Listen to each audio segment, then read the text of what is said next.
Hey, it's your girl Nix, and this week we're going to talk about the movie A Beautiful Day in the Neighborhood starring Tom Hanks. Okay, when I first heard that they were making this movie, I was excited. I love Mr. Rogers. Fred Rogers was my dude.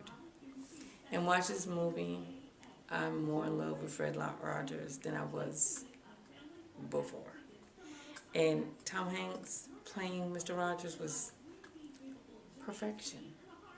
Now, I will warn you that the movie isn't so much about Mr. Rogers as it is the reporter who's doing an interview with Mr. Rogers.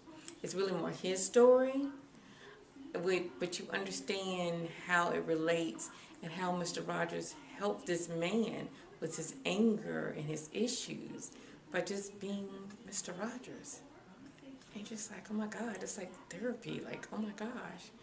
And I've come to the conclusion that's what's wrong with the world. We need more Mr. Rogers.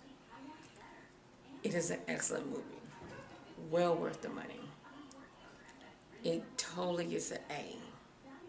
And there's no real reason why it doesn't get an A+, because it was so good. I really loved everything. And I'm predicting that Tom Hanks is going to get a Best Supporting Actor nomination for everything. He needs to win for everything. He was that amazing. This is your girl, Renee Nix. Ugh, shit. You didn't give it a grade either. No.